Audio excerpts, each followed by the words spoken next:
1,00,000 രൂപയാണ് ജർമ്മനിയിൽ എത്തിക്കഴിഞ്ഞ സ്റ്റൈഫൻഡൂടെ കൂടെ നിങ്ങൾക്ക് കിട്ടുന്നത്. ഈ ഒരു പരസ്യം കണ്ട് നിങ്ങൾ എത്ര പേരാണ് ജർമ്മൻ ലാംഗ്വേജ് പഠിക്കാൻ വേണ്ടി കയറിയിട്ടുള്ളത്? അപ്പൊ നിങ്ങൾക്ക് പേരൻസിന് ഒരു സംശയമില്ലേ, ഈ 1,00,000 രൂപ ഫുള്ളായിട്ട് നമ്മുടെ കയ്യിൽ കിട്ടുമോ, ഇല്ലെങ്കിൽ ടാക്സ് ഒക്കെ ആയിട്ട് കൊടുക്കണോ? ഇതിന്റെയൊക്കെ സത്യാവസ്ഥ നിങ്ങൾക്ക് അറിയണ്ടേ? അപ്പൊ ഞാന് 2 വർഷമായി ജർമ്മനിയില്. അപ്പൊ ഞാൻ എന്റെ ഒരു അവസ്ഥ, ഇല്ലെങ്കിൽ ഞാൻ ഇതിനെപ്പറ്റിയുള്ള സത്യാവസ്ഥ പറയാം. 2 വർഷം നിന്നതിൽ നിന്നുള്ള കാര്യങ്ങൾ ഞാൻ നിങ്ങൾക്ക് പറഞ്ഞുതരാം. ഓക്കെ, അപ്പൊ എല്ലാവർക്കും നമ്മുടെ പുതിയ വീഡിയോയിലേക്ക് സ്വാഗതം. അപ്പൊ എല്ലാരും ഹാപ്പി ആയിട്ട് സേഫ് ആയിട്ട് വിചാരിച്ച് നമ്മൾ ഈ വീഡിയോയിലേക്ക് പോവാണ്. അപ്പൊ ഇത് കുറച്ച് ലോങ് ആയിരിക്കും, കാരണം എന്റെ ഒരു പ്രത്യേകത എന്ന് പറഞ്ഞു കഴിഞ്ഞാൽ ഞാൻ ഇങ്ങനെ സംസാരിച്ചൊരു ടോപ്പിക്കും തുടങ്ങിക്കഴിഞ്ഞാൽ പിന്നെ ബളബളബളന്ന് വേറെ ഏതൊക്കെയോ ടോപ്പിക്കിലേക്ക് പോകും. ഇതാണ് എന്റെ ഒരു ഒരു ഒരു പ്രശ്നം എന്ന് പറയുന്നത്. അപ്പം എന്നാലും ജർമ്മൻ ലാംഗ്വേജിനെ പറ്റിയേ പറയത്തുള്ളൂ. എന്നാലും ഞാൻ തുടക്കത്തിൽ കറക്റ്റ് എടുത്ത് ഓർത്ത് പറയാട്ടോ. ഇങ്ങനെ എന്തെങ്കിലും വീഡിയോയിൽ വിട്ടുപോയിട്ടുണ്ടെങ്കിൽ, നിങ്ങൾക്ക് എന്തെങ്കിലും സംശയമൊക്കെ ഉണ്ടെങ്കിൽ കമന്റ് ആയിട്ട് നിങ്ങളൊന്ന് പറയണം. വീഡിയോ ഇഷ്ടപ്പെടുവാണെങ്കിൽ മാത്രം ഒന്ന് സബ് ചെയ്തേക്കാം കേട്ടോ. അപ്പൊ നിങ്ങൾ എന്നെ സബ് ചെയ്ത് സപ്പോർട്ട് ചെയ്യാത്തതുകൊണ്ടാണ് എന്റെ അക്കൗണ്ടിൽ ഞാൻ മറ്റാൾക്കാരുടെ വീഡിയോസ് ഒക്കെ ഇപ്പൊ എടുത്തിടുന്നേ. എന്റെ അവസ്ഥ മനസ്സിലാക്കണം എന്ന് വെച്ച് കഴിഞ്ഞാൽ ഞാൻ നിങ്ങൾക്ക് തരുന്ന ഇൻഫർമേഷന് ചാനലിൽ വ്യൂ ഒന്നും ഇല്ലാത്തത് കൊണ്ട് ആരിലേക്കും എത്തുന്നില്ല. ഞാനപ്പോ ചുമ്മാ ഇങ്ങനെ വീഡിയോ കഷ്ടപ്പെട്ടിടുന്നിട്ട് ആർക്കും ഉപകാരം ഒന്നും ഇല്ലെന്ന് പറയുമ്പോ ആൾക്കാർ കാണുന്നില്ലെന്ന് പറയുമ്പോ എനിക്ക് സങ്കടമാകും. അപ്പോ നിങ്ങൾക്ക് ഇഷ്ടപ്പെടുവാണെങ്കിൽ ഒന്ന് സബ് ചെയ്യില്ലെങ്കിൽ ഈ 1,00,000 രൂപയുടെ കണക്ക് ജർമ്മൻ ലാംഗ്വേജ് പഠിച്ചു കഴിഞ്ഞ സ്റ്റൈഫൻഡ് കിട്ടുന്നതിനെ പറ്റിയൊക്കെ അറിയണമെന്ന് ആഗ്രഹമുള്ള ആൾക്കാർക്ക് ഈ വീഡിയോ ഒന്ന് അയച്ചു കൊടുക്കുക. നിങ്ങൾ ഇഷ്ടപ്പെടുവാണെങ്കിൽ മാത്രം മതി കേട്ടോ. അപ്പോ നമുക്ക് നേരെ വീഡിയോയിലേക്ക് കിടക്കാം. അപ്പൊ ഞാൻ ജർമ്മനിയിൽ എത്തിയിട്ട് 2 കൊല്ലമായി. അപ്പോ ഞാൻ എന്റെ കാര്യം പറയാം. ഞാൻ നേഴ്സിംഗ് അസിസ്റ്റന്റ് ഹൗസ് ബിൽഡിംഗ് ആണ് പഠിക്കുന്നത്. അപ്പം എനിക്ക് 1,00,000 രൂപയുടെ കുറച്ച് താഴെയാണ് കിട്ടുന്നത്. എന്ന് വെച്ച് കഴിഞ്ഞാൽ നമ്മുടെ ടാക്സ് എല്ലാം കഴിഞ്ഞ് കിട്ടുന്ന എമൗണ്ട് ആണ്. എന്ന് വെച്ചാൽ നമുക്ക് നെറ്റോയും ബ്രിട്ടോ എന്ന് പറയുന്ന ക്യാഷ് ഉണ്ട്. അതിൽ നമുക്ക് നമ്മുടെ ടാക്സ് എല്ലാം കൂടി ഇൻക്ലൂഡും ഒന്നെന്ന് പറയുന്നത് ടാക്സ് കഴിഞ്ഞിട്ട് നമ്മുടെ കയ്യിൽ കിട്ടുന്ന കാര്യങ്ങളാണ്. നമുക്ക് കിട്ടുന്നതിലും മുക്കാലിനല്ല ഒരു 1/4 ഭാഗത്തിന്റെ മേളിൽ നമ്മൾ ഇവിടുത്തെ സർക്കാരിന് കൊടുക്കണം. അത് ജർമ്മനിയുടെ ഒരു പ്രശ്നമാണ്. എന്ത് കാര്യത്തിനും എല്ലാത്തിനും ടാക്സ് ടാക്സ് ടാക്സ് എന്നുള്ള പ്രശ്നമാണ്. ഞാൻ കുറച്ച് നാൾ മുമ്പ് ഏതോ ഒരു ന്യൂസിലെ വീഡിയോയിൽ എന്നോട് കണ്ടിട്ടുണ്ട്. ടാക്സ് കൊടുക്കുന്നതിൽ 2ാമത്തെ കൺട്രിയാണ് ജർമ്മനി. ഏറ്റവും കൂടുതൽ ടാക്സ് കൊടുക്കുന്നതിൽ 2ാമത്തെ കൺട്രിയാണ് ജർമ്മനി. ഇത് ഞാനൊരു വീഡിയോയിൽ കണ്ടതാണ്. തെറ്റാണെങ്കിൽ നിങ്ങൾ പറയുക. പക്ഷെ ശരിയാണ്, ഞങ്ങൾക്ക് തന്നെ മനസ്സിലാവുന്നുണ്ട് ഞങ്ങൾ എത്രമാത്രം ടാക്സ് ഓരോ കാര്യത്തിന്, ആ ഒരു ഇൻഷുറൻസ്, ഈ ഒരു ടാക്സ്, അങ്ങനെ എന്ന് പറഞ്ഞ് ഇഷ്ടം പോലെ പൈസ ഇവിടുത്തെ ജർമ്മൻ സർക്കാർ നമ്മൾ കൊടുക്കുന്നുണ്ട്. അപ്പോ എനിക്ക് ഈ 1,00,000 രൂപയുടെ അടിയിലാണ് എനിക്ക് ടാക്സും അങ്ങനത്തെ കാര്യങ്ങളെല്ലാം കഴിഞ്ഞ് കിട്ടുന്നത്. ഈ കിട്ടുന്നതില് കറക്റ്റ് 500 യൂറോ എന്ന് പറയുമ്പോൾ നാട്ടിലത്തെ 50,000 രൂപയാണ് എൻ്റെ ഈ ഒരു കുഞ്ഞു റൂമിന്റെ തന്നെ വില, റെന്റ് എന്ന് പറയുന്നത്. കൂടാതെ ഇത് നമുക്ക് സ്വന്തമായിട്ട് ടോയ്ലറ്റോ കിച്ചണോ ഒന്നുമില്ല. ഇത് കോമൺ, ബാക്കി പിള്ളേരുണ്ട്, ജർമ്മൻ പിള്ളേരാണ് എൻ്റെ വീട്ടിൽ താമസിക്കുന്നത്. അപ്പം ഞങ്ങൾ എല്ലാവർക്കും കൂടെ ബാത്റൂമും കിച്ചണും എല്ലാവരും കൂടെ ഒരുമിച്ചാണ് ഇവിടുത്തെ ബോൺസിമ്മർ എന്ന് പറയുമ്പം നമ്മുടെ വീടിനുള്ളിൽ വലിയ ഹാളിലാണ് നമ്മൾ ബോൺസിമ്മർ എന്ന് പറയുന്നത്. അങ്ങനെ എല്ലാ കാര്യങ്ങളും ഞങ്ങൾ ഇത്രയും പേര് ഒരുമിച്ചാണ് ഇവിടെ ചെയ്യുന്നത്. സ്വന്തമായിട്ട് ഒന്നുമില്ല. അത് കൂടാഞ്ഞിട്ട് ഈ റൂമിന് എനിക്ക് കിട്ടിക്കഴിഞ്ഞപ്പോ, റൂം തന്നു കഴിഞ്ഞപ്പോ, ഈ റൂമിനകത്ത് ആകെ എന്താ ഉള്ളത്, ഈ ലൈറ്റ് മാത്രം എനിക്ക് ഒരു കറക്റ്റായിട്ട് തന്നു കേട്ടോ. വേറെ അല്ലാതെ ഒരു കസേരയോ കട്ടിലോ ഒരു ഷെൽഫ് ഈ റൂമിലേ ഇല്ല. എന്ന് പറഞ്ഞ ഒരു സാധനം എനിക്ക് കിട്ടിയിട്ടില്ലായിരുന്നു ഈ റൂമിന്. അത് കൂടാഞ്ഞിട്ട് ഈ വീട് കുറെ നാളിങ്ങനെ എത്ര 2-3 വർഷത്തിന് മേളം തന്നെ അടച്ചിട്ടിരുന്ന ഒരു വീടായിരുന്നു. പിന്നെ അയാൾ പെയിന്റ് ഒക്കെ അടിച്ച് അങ്ങനെ ആക്കിയതാണ്. പക്ഷെ എന്നാലും നമുക്കൊരു വീട് കിട്ടിക്കഴിഞ്ഞപ്പോ ഒരു സാധനമില്ല. ഒന്ന് ഓർത്തെ, ജർമ്മനിലെ തണുപ്പും അങ്ങനത്തെ കാര്യങ്ങളെല്ലാം നമുക്കറിയാം. അപ്പൊ നമ്മൾ ഏതൊരു വീട്ടിൽ വന്നു കഴിഞ്ഞാലും ഒന്നാമത്തെ കാര്യം തണുപ്പിന്റെ അങ്ങേയറ്റമായിരിക്കും രാത്രിയിൽ. അപ്പൊ ഒന്നുമില്ലാതെ നമുക്ക് ഈ റൂം തന്നത്, ഈ വീട് നമുക്ക് തന്നത്. അത് കഴിഞ്ഞിട്ട് പിന്നെ സ്വന്തമായിട്ട് കട്ടില്, റൂമിലേക്ക് മേശ, ടിഷ്, സ്റ്റൂള്, ഇല്ലാത്ത സാധനം എല്ലാം ഞാൻ ഫെർഷങ്ങനായിട്ടും അവിടുന്ന് ഇവിടുന്ന് എല്ലാം ഒപ്പിച്ച സാധനങ്ങളാണ് ഈ റൂമിലേക്ക്. അത് കഴിഞ്ഞപ്പം അങ്ങനെ താമസിക്കുന്ന ഈ ഒരു റൂമിന് 500 യൂറോ, 50,000 രൂപയാണ് ഞാൻ കൊടുക്കുന്നത്. അപ്പൊ ഈ 1,00,000 രൂപയുടെ താഴെ എനിക്ക് കയ്യിൽ സ്റ്റൈഫൻഡ് കിട്ടുമ്പോൾ അതിന് ഈ റൂമിനകത്ത് 50,000 രൂപ, 500 യൂറോ പോയി കഴിയുമ്പോൾ പിന്നെ എന്തോരം ഉണ്ട്? ബാക്കി 400. ഈ 400-ന്റെ അകത്ത് ഞാൻ ബാക്കി കണക്ക് പറയാം. നമുക്ക് ഇവിടെ സ്ഥിരം ട്രെയിനും ബസ് ഉപയോഗിക്കുന്നതിന് നമ്മൾ മന്ത്ലി കൊടുക്കുന്ന ചാർജ് എന്ന് പറയുന്നത് 62 യൂറോയാണ്. ഞാൻ ജർമ്മനി വന്ന കൊല്ലം 48 49 എണ്ണായിട്ടായിരുന്നു. അത് കൂടി കഴിഞ്ഞ വർഷം തലേ വർഷം അത് 58 59 അങ്ങനെ എന്നാണ്ടായി. അത് കഴിഞ്ഞ് ഈ വർഷം ജനുവരി 2026 ആയപ്പോ അത് 62 ആയി. അപ്പൊ ഇതിങ്ങനെ ഓരോ വർഷം ഇങ്ങനെ കൂടിക്കൊണ്ടിരിക്കുകയാണ് ഇതിന്റെ തന്നെ. പിന്നെ അത് കൂടാഞ്ഞിട്ട് മൊബൈൽ മീൻസ് നമ്മൾ റീചാർജ് ചെയ്യുന്നുണ്ടല്ലോ. ഞാൻ 20 യൂറോയുടെ കോൺട്രാക്ട് എടുത്തേക്കുവാണ്. അപ്പം 20 യൂറോ വെച്ചാണ് ഞാൻ മന്ത്ലി അടയ്ക്കുന്ന ഒരു പൈസ.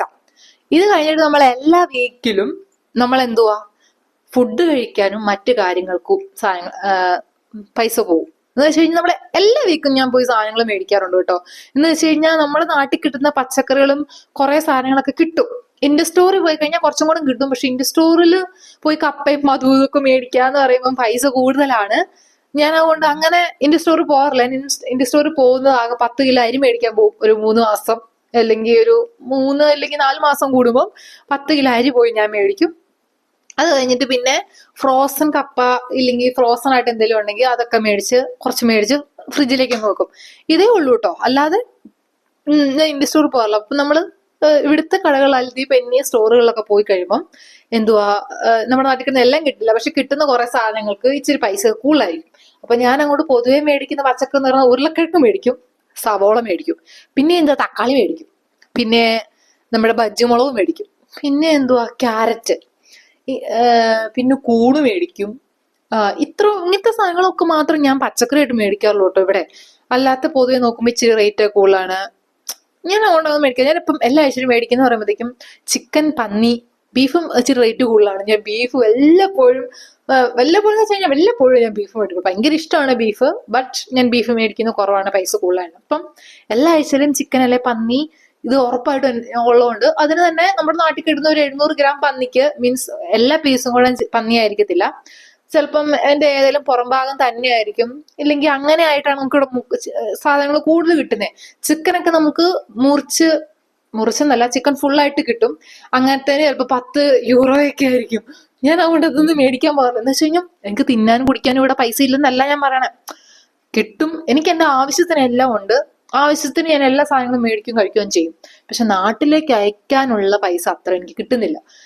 ഇത് പക്ഷെ തിരിച്ച് 3 വർഷത്തെ ഹൗസ് ഹോൾഡിംഗ് പഠിക്കുന്ന പിള്ളേർക്ക് എന്നെക്കാളും കുറച്ചും കൂടെ സാലറി കൂടുതലാണ് അവർക്ക് കിട്ടുന്നത്. ഒരു 3 വർഷം പഠിക്കുന്ന പിള്ളേരില് അവർക്ക് കുറച്ചും കൂടെ സാലറി ഒക്കെ കൂടുതലായിരിക്കും. ഒരു ജോലിക്ക് കയറി കഴിഞ്ഞാലും കുറച്ചും കൂടെ സാലറി കൂടുതലായിരിക്കും കിട്ടുന്നത്. അപ്പം എനിക്കെന്ന് പറയുമ്പോൾ നിങ്ങൾക്ക് ഇപ്പൊ തന്നെ മനസ്സിലായി, നമ്മൾ ഈ ഒരു മാസത്തിൽ ഇത്രയും രൂപയൊക്കെ ഏകദേശം എനിക്കൊരാകുന്ന ഉറപ്പായിട്ട് ഒരു 200 യൂറോ ഈ സാധനങ്ങൾ മേടിക്കുന്നതിന് തന്നെയാവും. പിന്നെ ബാക്കി അല്ലാതെ ചില്ലറ കാര്യങ്ങൾ, ഒരു സാധനം കടയിൽ ചെന്നിട്ട് ഒരു ഡ്രസ്സ് മേടിക്കണേ, ഡ്രസ്സും നമ്മൾ അങ്ങനെയൊന്നും മേടിക്കാറില്ല. കാരണം അത്യാവശ്യം നമുക്കുള്ളതെല്ലാം നമ്മുടെ കയ്യിലുണ്ട്. പിന്നെ വല്ലപ്പോഴും എന്തെങ്കിലും പ്രോഗ്രാമോ എന്തെങ്കിലും വരുവാണെങ്കിൽ നമ്മൾ മേടിക്കും. അപ്പോൾ ഒരു ജീൻസിനൊക്കെ ചിലപ്പോൾ ഒരു കുറഞ്ഞ വില എന്ന് പറയുന്നത് 25 യൂറോയാണ്. ടോപ്പിനൊക്കെ ഒരു 7 യൂറോയ്ക്കൊക്കെ മറ്റേ നോർമൽ ബനിയൻസ് ഇല്ലയോ, ഇങ്ങനത്തെ ഒരു ബനിയൻ ചിലപ്പോൾ ഒരു 8 യൂറോ 9 യൂറോയ്ക്കൊക്കെ നമുക്ക് ഇങ്ങനത്തെ കിട്ടും. അപ്പൊ ക്വാളിറ്റിയും കൂടെ നോക്കണം തുണിക്ക് നമ്മൾ മേടിക്കുമ്പോൾ വില കുറഞ്ഞത്. ഇതേ നാട്ടിൽ നിന്ന് ഉടനെ ഡെക്കാത്തലാണ്, നല്ല സാധനമാണ്. അപ്പോ അങ്ങനെ അങ്ങനെ നമുക്ക് എല്ലാത്തിനും കൂടെ ആവുമ്പോൾ കുറച്ച് പൈസ അങ്ങോട്ട് നിന്ന് പിന്നെ പോകും. അപ്പൊ നമ്മൾ ഈ പറഞ്ഞ പോലെ അപ്പം ഈ 1 ലക്ഷം രൂപ നമ്മുടെ കയ്യിൽ മുഴുവൻ കിട്ടില്ലെന്നുള്ളതാണ് സത്യം. നിങ്ങൾ പേരൻസ് മനസ്സിലാക്കേണ്ടത്, നിങ്ങൾ നാട്ടിൽ നിന്ന് കണക്ക് ഇങ്ങനെ ചിന്തിക്കും. എന്റെ കൊച്ച് ജർമ്മൻ ലാംഗ്വേജ് പഠിച്ച് ഇച്ചിരി പൈസയൊക്കെ ആവും ജർമ്മനിക്ക് എത്താന്, പഠിച്ച് എക്സാം ഒക്കെ എഴുതാന്. പക്ഷെ എന്ന് വെച്ച് കഴിഞ്ഞാൽ അവിടെ ചെന്ന് കഴിഞ്ഞാൽ എന്റെ കൊച്ചിന് 1 ലക്ഷം രൂപ കിട്ടും. അതിലൊരു 60,000 രൂപ കൊച്ചെടുത്തോട്ടെ, 600 യൂറോ കൊച്ചെടുത്തോട്ടെ. കൊച്ചിന്റെ അവിടുത്തെ ചെലവിനും എല്ലാ കാര്യത്തിനും റൂമിനും മറ്റു കാര്യത്തിനും എല്ലാം 600 യൂറോ കൊച്ചെടുത്തോട്ടെ. ബാക്കിയുള്ള 40,000 രൂപ കൊച്ചിങ്ങോട്ട് അയച്ചു തന്നാൽ മതി. ഇവിടുത്തെ കാര്യങ്ങൾ നമ്മൾ കയറ്റി വിട്ടതിന്റെ കടവും എന്തെങ്കിലും കടങ്ങളൊക്കെ ആയിട്ടായിരിക്കും മിക്ക പേരൻസും മക്കളെ ഈ കടങ്ങളൊക്കെ ആയിട്ടായിരിക്കും മിക്കവാറും തന്നെ അമ്മമാര് പേരൻസ് മക്കളെ കയറ്റി വിട്ടിട്ടുണ്ടായിരിക്കുക. കാരണം ഈ എക്സാം ഒക്കെ എഴുതാൻ തന്നെ പിന്നെയും പോയി ഒക്കെ എഴുതുമ്പം നല്ല പൈസയാവും. അപ്പം അവരുടെയൊക്കെ ഒരു ചിന്ത എന്ന് പറയുന്നത് അവർക്കുള്ള കടവും ഒക്കെ നമ്മുടെ കൊച്ചുങ്ങൾ തീർക്കും, 40,000 രൂപ നമുക്ക് അയച്ചു തരുമ്പോ എന്നൊക്കെയാണ് നമ്മളെ വിചാരം. പക്ഷെ അങ്ങനെയല്ല, നമുക്ക് അത്രയും പോലും അയച്ചു തരാനില്ല. ഇത് ഈ പറഞ്ഞ പോലെ 3 വർഷത്തെ ഹൗസ് ബിൽഡിംഗ് പഠിക്കുന്ന പിള്ളേർക്കും പിന്നെ ഈ പറഞ്ഞ പോലെ പാർട്ട് ടൈം കൂടെ ചെയ്യാൻ പോകുന്ന പിള്ളേർക്കും ഉറപ്പായിട്ടും കുറച്ചും കൂടെ കൂടുതൽ അയച്ചു കൊടുക്കാൻ പറ്റും. ഈ പറഞ്ഞ പോലെ എന്റെ കേസ് നേരെ തിരിച്ചു വന്നു കഴിഞ്ഞാൽ ഞാൻ പാർട്ട് ടൈം ചെയ്യുന്നില്ല. കാരണം ഞാൻ ഈ ഒരു 1 ഇയറിൽ നേഴ്സിംഗ് അസിസ്റ്റന്റ് എന്ന് പറയുന്ന കോഴ്സ് എനിക്ക് മുഴുവനും പഠിക്കണം.